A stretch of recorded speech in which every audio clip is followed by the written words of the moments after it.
Welcome to this Smith & Nephew digital education module on abnormal wound healing.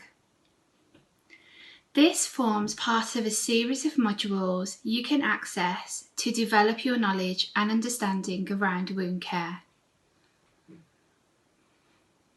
Today we will be discussing abnormal wound healing. By the end of this module, you will be able to recall the process of normal healing and when and why wounds fail to heal. You will be able to recognise what makes a wound non-healing and also recall the role of matrix metalloproteinases, otherwise known as MMPs, in relation to abnormal wound healing. And lastly, you will be able to recognise the role of assessment in optimising wound care. Wound healing represents a dynamic, highly organised series of events. There are 4 phases of wound healing, and the process starts with hemostasis.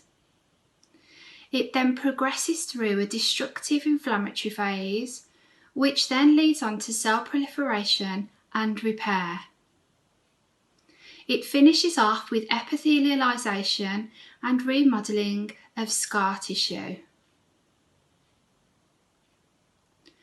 The normal process can be interrupted at any stage and is vulnerable to a variety of intrinsic and extrinsic inhibitory factors. The majority of wounds do go on to heal normally, but in some wounds the normal healing process is interrupted or halted. Wound healing involves the interaction of matrix components, different cell types and biochemical factors, including proteases and protease inhibitors, cytokines and growth factors. This image takes you through each stage of the inflammatory process. It is here where wounds get stuck due to abnormal wound healing. Firstly, bacteria and other pathogens enter the wound. Platelets then release blood clotting proteins to stem any bleeding. Mast cells secrete factors which controls vasodilation and vasoconstriction, and as a result, blood plasma and other cells increase. Neutrophils arrive at the scene of the injury, which secrete factors that kill and degrade pathogens. Along with macrophages, neutrophils remove pathogens by phagocytosis. Finally, macrophages secrete hormones called cytokines that attract immune system cells to the site and activate cells involved in tissue repair. This inflammatory response continues until all foreign material is eliminated and the wound is repaired. In the instance where a wound is not progressing along the normal healing trajectory, wounds will usually be stuck in the inflammatory phase.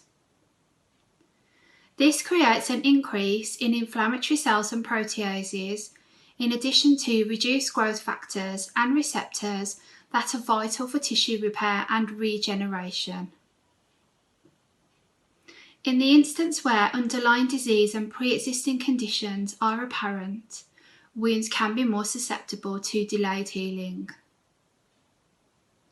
The majority of wounds often fall into 3 wound categories: venous leg ulcers, pressure ulcers, and diabetic foot ulcers. An early indication of abnormal healing is when a wound fails to heal by at least 40% within the first 4 weeks. Now we will consider what makes a wound become chronic. Often there are chemical imbalances, bioburden, or underlying comorbidities to consider. The factors that can affect wound healing are age and gender, medication, wound contamination, presence of vascular disease or diabetes, nutritional status, immobility, and stress. For many wounds, one or more of the following key intrinsic abnormalities will also be present and delay or prevent healing. These are ischemia, infection, and abnormal or persistent inflammation.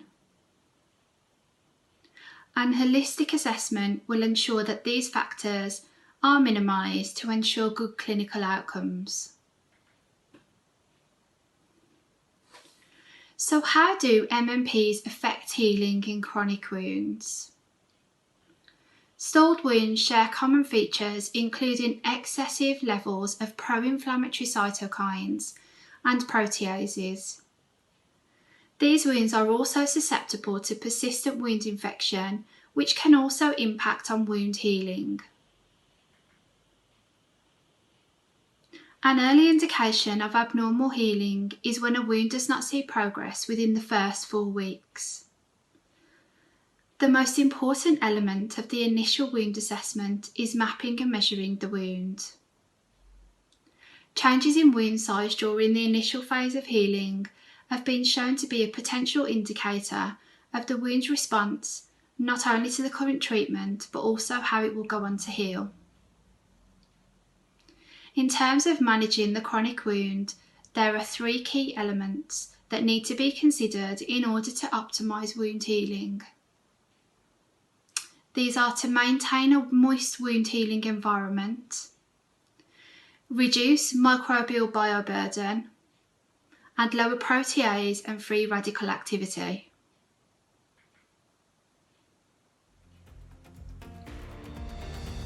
To check your knowledge and understanding of this module, try and answer the quiz questions.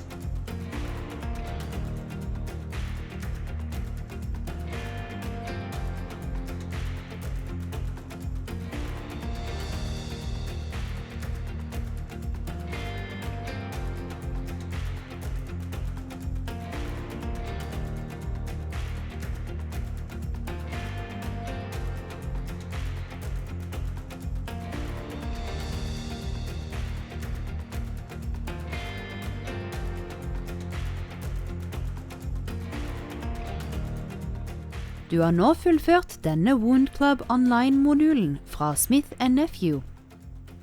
Hvordan vil du bruke det du har lært i jobben din? Klikk på lenken i forklaringen hvis du ønsker å laste ned et kursbevis. Tusen takk for at du tok deg tid til å ta kurset. Ikke glem å se på de andre modulene for å få mer faglig oppdatering om sår og sårbehandling.